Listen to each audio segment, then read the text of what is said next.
thank you for joining us again for the people that just joined. See, if you missed this morning talk with Neil Gumpa about NVIDIA, you'll be lucky to get it again this afternoon as a workshop with not only Neil, but Jonathan himself too. Please, a big applause for Eric, the IT guy, Hendricks. Well, thank you very much. That was quite the introduction. I appreciate it. So my name is Eric Hendricks, known online. My handle's IT Guy Eric. And I know a bunch of you by handles and not by names. So really excited to be here. Really excited to be in Vancouver. It's beautiful. My first time up here.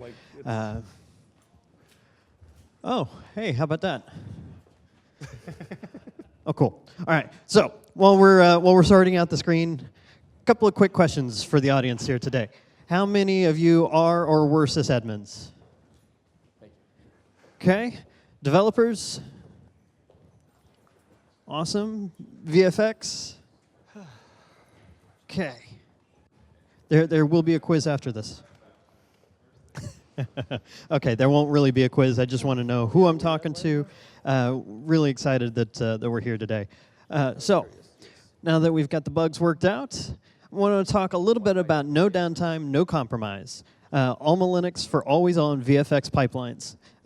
In fact, I will humble brag a little bit that I bought this shirt specifically for this VFX event. Was really excited when I got the opportunity to come out and talk a little bit about a couple of technologies that I'm very, very passionate about.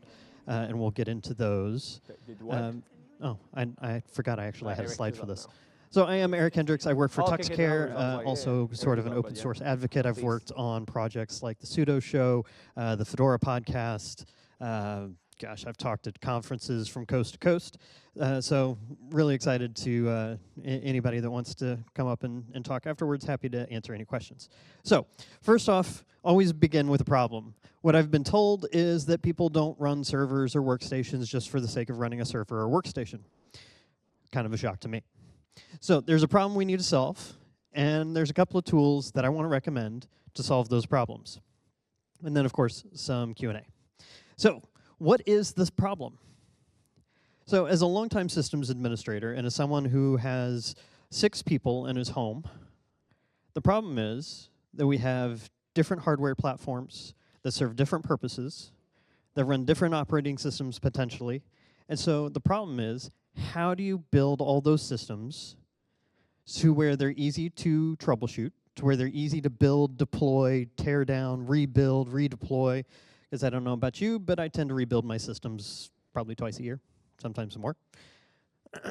And if we're working in an industry like VFX, where projects can go on for several years, this problem becomes even more acute because I don't want to have to troubleshoot the troubleshooting process.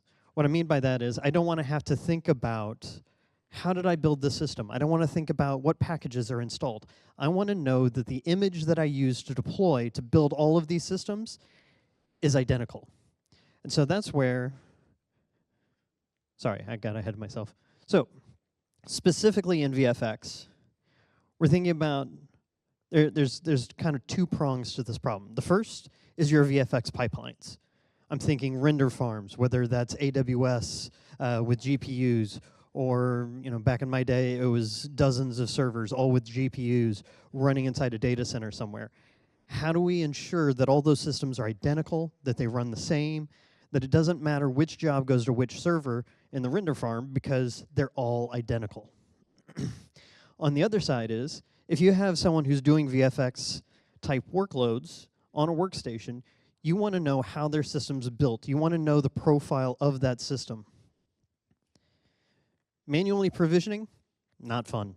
I used to have workbenches at an office that you'd set up a dozen desktops, and you would manually go down the line, install updates, install applications, make sure that manually it was identical to your systems or to your defined images. That's error-prone, doesn't scale well. And if you're like me and you used Symantec Ghost back in the day and you accidentally sent an image out over the production network instead of the workbench network, multicast can take down a network. So it's error prone. And probably one of the worst parts is when let me think about it this way. We have seen an unbelievable uptick in CVEs, vulnerabilities, bugs, and issues in our systems. And these can threaten those workloads, especially when you're thinking about producing a major film or some kind of video where it takes hours upon hours of tedious, very focused, fine-tuned work. And nothing disrupts the creative process more than getting a big pop-up on your screen that says, uh-oh, you have a vulnerability, you need to apply this patch, and guess what? You need to save all of your materials and reboot. That's not fun. Now, a lot of VFX studios use RHEL-based Linux distributions for a lot of these workloads. The good news is AlmaLinux is one of those. And we can actually build images that are identical, that will span different hardware, and make it easier to deploy at scale. So the tool I'm talking about is Image Builder. This has been one of my favorite technologies to work with over the past 5 years. Image Builder is a way to basically define an image build in a way that, no pun intended, in a way that Kickstart only could dream of doing. Image Builder allows you to build customized images, and you can deploy those images via ISOs, via cloud images, whether that's a template on AWS, whether that's a custom image on DigitalOcean. You can deploy them as VMDKs, QCOW2 files. It doesn't matter. But the underlying technology stays the same. The underlying package installs, the underlying user configurations, it's all identical across the board. Makes it easy, automated, for error-free, automatic image development and deployment. So why is this interesting to the VFX community? Imagine being able to build 2 images, one for your server render farm and one for your workstations. 2 images that you can maintain from a central point and deploy them out either in a data center, in a colo, or across the cloud. This keeps your artists working, it keeps the project moving forward, and it scales. Whether you work in a small studio of 2 or 3 people, or whether you have 200 or 300 people, this scales with the same tool. The great news is Image Builder isn't a product. It's a tool, it's open source, and it's included in a lot of distributions, from Fedora to CentOS to RHEL to Alma. So here's the process. You pick a centralized server. A lot of times I'd have like a Bastion host or a tool server. You just install the OS build composer, and if you're like me and like the GUI to just kind of click through and make your picks, you can install what's called Cockpit or Web Console. You create a blueprint with packages and configuration. Then you use either the Web Console or the CLI to kick off a build. When that build's complete, you can export it as an ISO, QCOW2, VMDK. My apologies. I kind of I kind of told you the story without the slides, but that just goes to show that I really am excited about Image Builder. So let me just jump into the demo. It might be a little easier to show you what I'm talking about and why this tool means so much to the workloads that I've built. Now, I'll warn you ahead of time. This is a pre-recorded demo because let's face it, the demo gods usually don't shine brightly on people that have just flown into town yesterday, but mostly because I don't think all of you want to watch 400 some odd packages download from a university connection into a lab VM running on a laptop. So what we're looking at is Web Console on a AlmaLinux 9 machine in my home lab. As you can see, we've got the Image Builder application installed. Now, what we're going to do first is we're going to create a blueprint. So you guys are not seeing this. It's not even a live demo, and I told you the demo gods are not friendly to people who just fly in for a conference and fly back out. Yes. Yeah, I've got the player pulled up, and I can see it. I don't know why they can't.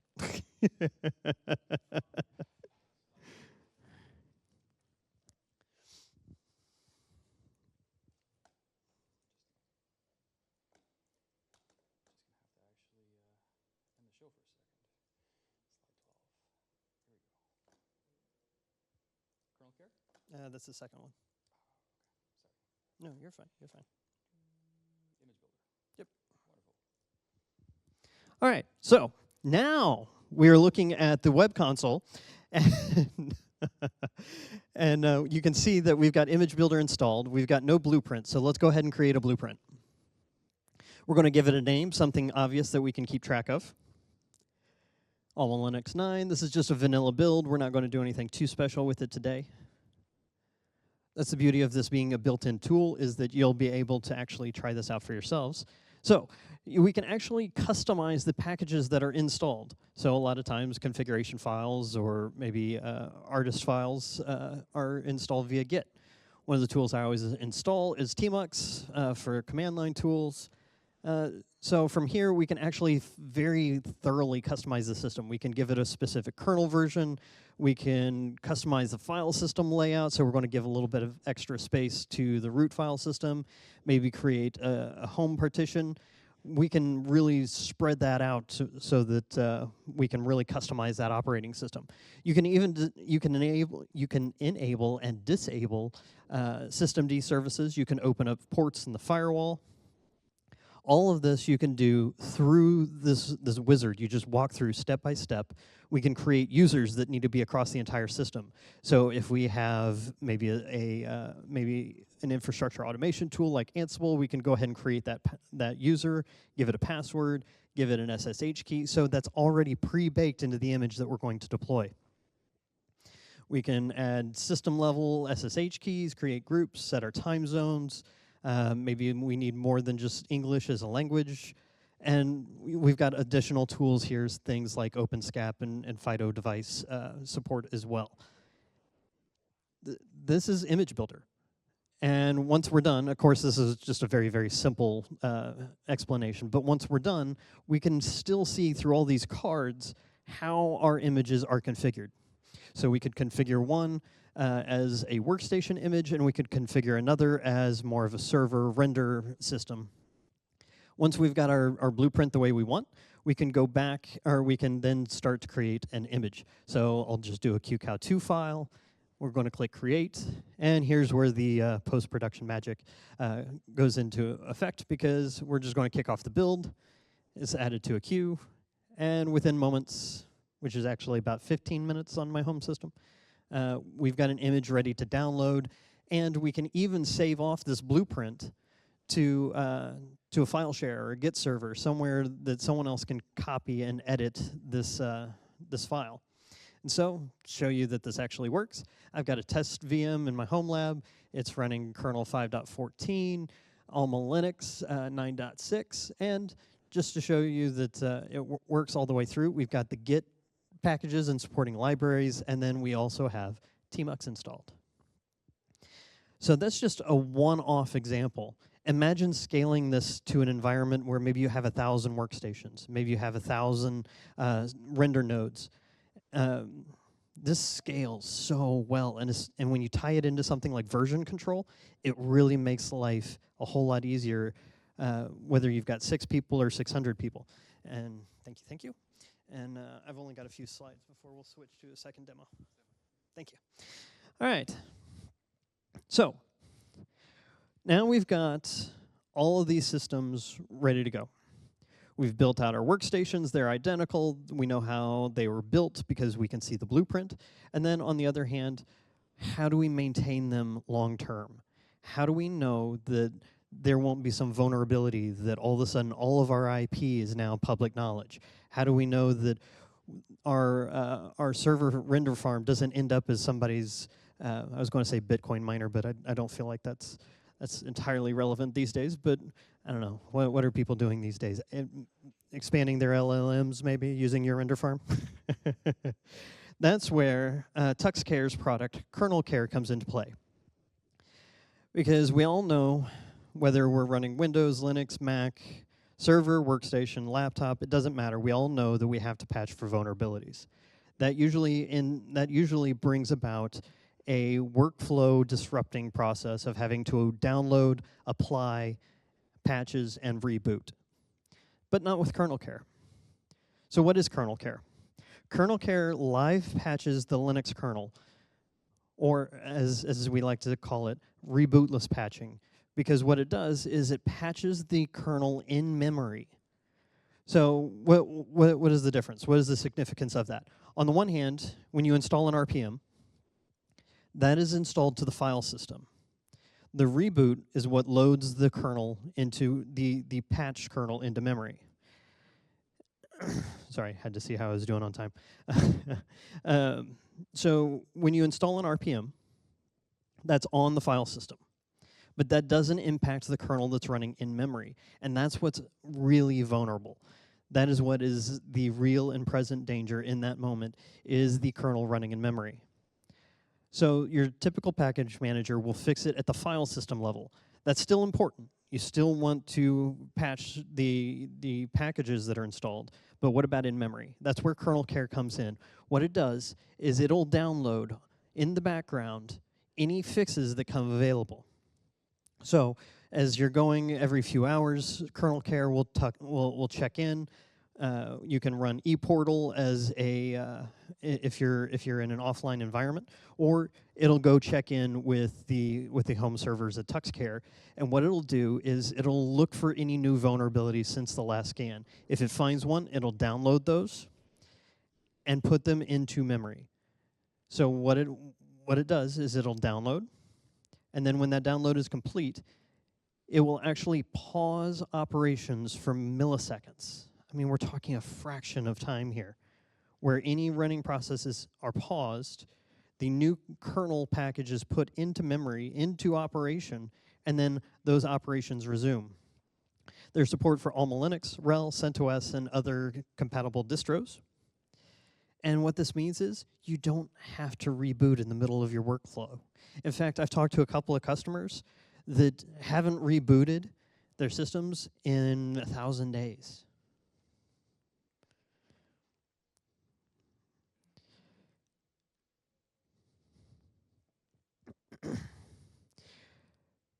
What this means is you and your developers, your artists are able to focus on the workflow at hand and not so much administering your system. It offloads a lot of the burden off my fellow systems administrators, but it also offloads the burden of managing system vulnerabilities from the developers and from the graphic artists, anybody that's using that system. And if you've ever had to wait until about 2 in the morning to do a maintenance window, you can kiss those goodbye.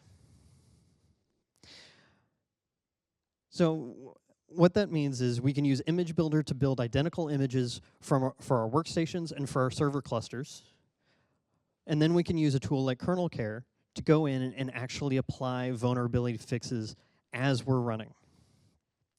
And so, once again, pre-recorded, pre-edited, because no one wants to watch a whole bunch of CVEs be scanned.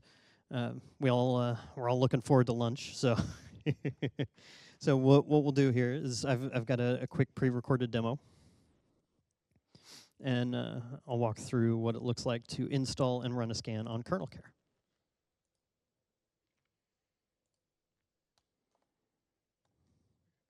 It should already be open.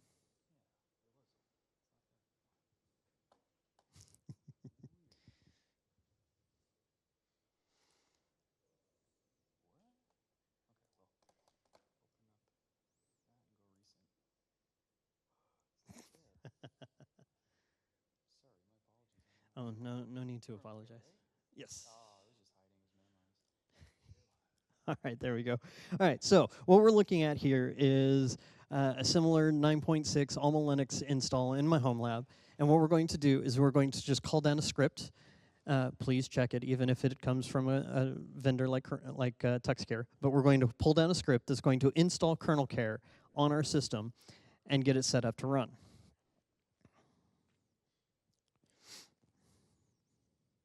So right now we're running a specific kernel version, 5.14, and so if we just run KernelCare, there's no patches to be applied. But if we run that KernelCare update command, then we'll actually see that there are a number of patches available. And so if we look, we can see all of the patches, all of the vulnerabilities that are available to our system. And what we can do is from here we just run a KernelCare apply operation, and that will end up fixing all of those vulnerabilities. Should have been one more screenshot. What KernelCare will do is it will download all those packages that we saw in the last frames of the video. It'll download all those updates, put them into memory, and then you just run your DNF or your yum update in the background. I speak for a living. You just run your yum update in the background. That fixes the packages on the disk side, and so KernelCare keeps our in memory kernel patched. So, sorry, that was a little back and forth there, but. What that does is it sets us up in a position where our systems are identical, are secure from day one. In fact, it just dawned on me, I've spent weeks preparing for this, but it just dawned on me that Image Builder actually supports custom repos. So you could pre-configure your systems with KernelCare already installed, and all you'd have to do is just inject the API key that you get when you register for KernelCare. So you could actually set up your systems with KernelCare before you even deploy them, before they even hit production. They can have KernelCare already installed and ready to go. All right, so little chaos around the demo portion, but if you have any questions, I'm more than happy to address them. Yeah.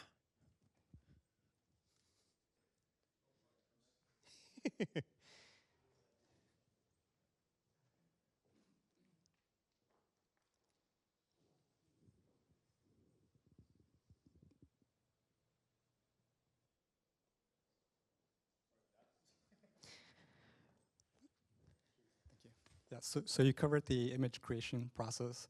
Mm-hmm. What are some common tools to actually deploy the image to, let's say, 1,000 bare metal machines? Like, since you're not using Kickstart, what is happening there? So that's the beautiful thing about Image Builder is you don't need a Kickstart file. It pre-bakes it into the image. So think about this: if you're talking about deploying maybe 1,000 virtual machines, you can actually export from Image Builder VMDK for VMware, QCOW2 for a lot of your Linux-based virtualization hosts, and it'll have all that pre-built. So if you think about it this way, think about it like when you used to pick up CDs or floppies back in the day, how they were basically the factory determined install. What you're doing is you're customizing that installation process. You're building it on your own. So you can actually build ISO files or cloud-based or VM-based templates and just deploy those. So it's not like Kickstart where you go in and you take the base image or the minimal image and you modify it through a series of scripts, but you're actually baking in your customizations into the image itself. Does that answer your question? Kind of. I'm more looking for bare metal, like if you're pixie booting, right? If you have 1,000 workstations, for example, that are pixie booting, what are they pulling at that point? So if you're pixie booting, you'd generate an ISO out of Image Builder and put it on the share wherever your pixie server is pulling from. You basically generate an ISO, and that pixie server would grab that ISO and deploy it out to your 1,000 workstations. Got it. Okay. Thank you. If you have specific workflows in mind, we can talk about it later. Okay. But yeah, it's a really powerful tool, and I think you were next. Awesome for using Image Builder for kind of that day 0 or day -1, day 0, kind of into day 1. What's the option for taking it from day 1? You've given it to an artist, they're using it for a while, you need to do an update. Are we looking more at using kind of the repo side of things, or is there an option to kind of build a Delta image that you can just kind of plaster over top of it, similar to like an appliance of like, okay, you got version 1.1, they've used it for a while, keep their settings and all the stuff that's local, and paste on kind of version 2 on top of that. Does Image Builder help us with that, or are we really kind of paving the entire machine and just rebuilding it from scratch? So there's 2 different approaches, and they only gave me 30 minutes, so I couldn't cover that. But I'm glad you asked that question, because there's 2 different ways to go about it. The first off is to have basically idempotent, I speak for a living, have basically idempotent images that you can just deploy and pave over anytime. That was one of the use cases that you mentioned. And that's easy to do with Image Builder because there's version control built in, or you can export the blueprints to, say, a Git repository. And so you can make those changes. So if one day you're using a screen as a command line tool, and the next day you want to deploy all your systems with tmux, as long as your creators know that these systems will go away, and so whatever work you do needs to get pushed up to the file server. As long as you've built that into your culture to know that the operating system is not a safe space, like I've told people for years, don't save anything to the desktop. Or temp. Or temp. And as long as you've built that into the culture, then you just revision those images in Image Builder and then just deploy them to your Pixie server, or you deploy those to your workstations, you deploy them to your VM cluster. Whatever tool that you have, that's one way to go about it. The other, you're looking into more day-to-day management tools, something like infrastructure automation, something like an Ansible or a SaltStack, to manage those systems in kind of in the wild, if you will. Does that kind of answer your question briefly? Yeah, so sort of using the Image Builder for your gold master, and then kind of Ansible to maintain that master going forward, and then just apply new machine, apply the base and the deltas on top of it. Yes. Until you've done a new gold master. Exactly. Awesome. Thank you. Yeah. Any other questions?